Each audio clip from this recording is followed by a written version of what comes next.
আসসালামু আলাইকুম। আপনাদের জন্য একটা লং ভিডিও নিয়ে আসলাম। শুরু থেকে শেষ পর্যন্ত দেখবেন, আশা করি ভালো লাগবে। মোটামুটি অবশ্যই শুরু থেকে শেষ পর্যন্ত দেখবেন যে দুবাইয়ের রাস্তাঘাটগুলো কেমন। গ্রাম্য অঞ্চল একেবারে, শহর না, তো আপনাদের দেখানোর চেষ্টা করবো আর কি। আজকে মানে আপনাদের বলছি না যে আমি কোন সাইডে যাবো, আপনাদেরকে দেখাবো। তো এই সাইড দিয়ে আজকে যাচ্ছি। আসলে আমার ভালো লাগে, বুঝছেন, বিভিন্ন জায়গায় একটু ঘোরাঘুরি করতে, বিভিন্ন কিছু দেখি, বিভিন্ন মানুষের সাথে পরিচয় হয়। আর এদেশের যে আপনার রাস্তাঘাট কেমন, এগুলো আপনাদের সামনে তুলে ধরি, আপনারা দেখেন। এবং আমার অনেক ভাই আছে, বন্ধু আছে, তারাও এগুলো খুব ভালো এনজয় করে, ভালো ভালো কমেন্ট করে। এবং তাদের যে কমেন্টগুলো দেখেও আমি অনেক সময় উৎসাহিত হই, উদযাপিত হই। আসলে মানুষের জীবনে যদি ভাই বিনোদন না থাকে, যদি আপনার জীবনে যদি আনন্দ, উল্লাস এগুলো যদি না থাকে, তাহলে জীবনটা পরিপূর্ণ হয় না, তাই না? মানুষের জীবন কিন্তু ভাই দুঃখ, কষ্ট, বেদনা এগুলো নিয়েই মানুষের জীবন। আপনি মনে করবেন না যে আপনার জীবনে শুধু শান্তি আসবে, আপনি দুঃখ অ্যাকসেপ্ট করবেন না, দুঃখ চান না, কষ্ট চান না, এটা ভাবলে হবে না।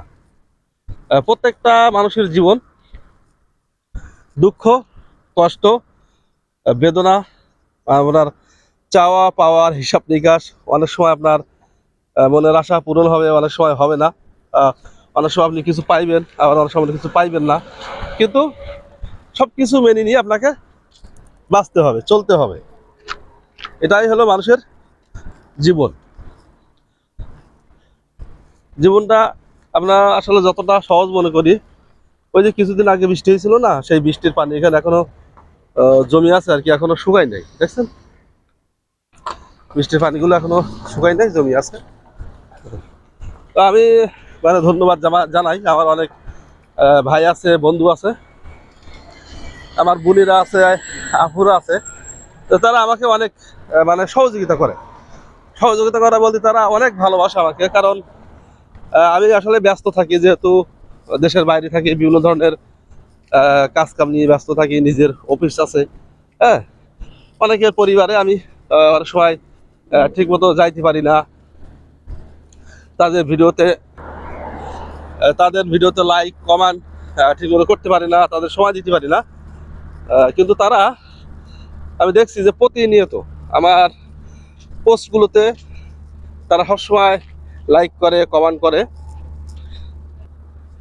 তো এগুলো আসলে মানুষের প্রতি মানুষের একটা ভালোবাসা, যার কারণে। কারণ ফেসবুকটা এখানে কিন্তু ভাই আসলে বিনা স্বার্থে কেউ কাজ করেন না, সবাই কিন্তু এখানে আমরা স্বার্থ নিয়েই কাজ করি, তাই না?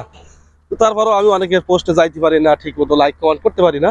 কিন্তু আমার সেই বোনেরা, সেই ভাইয়েরা, সেই আপুরা আমার প্রত্যেকটা পোস্টে তারা আসে, তারা সেখানে মন্তব্য করে। তো এদের এই ভালোবাসা, এদের এই আন্তরিকতা আসলে এটা ভোলার নয়, কখনো ভোলা যাবে না। তো সবাইকে ধন্যবাদ জানাই, অনেক অনেক ভালোবাসা জানাই। আর ভিডিওটা কেমন লাগলো অবশ্যই আপনাদের মূল্যবান মতামত জানাবেন। আল্লাহ হাফিজ।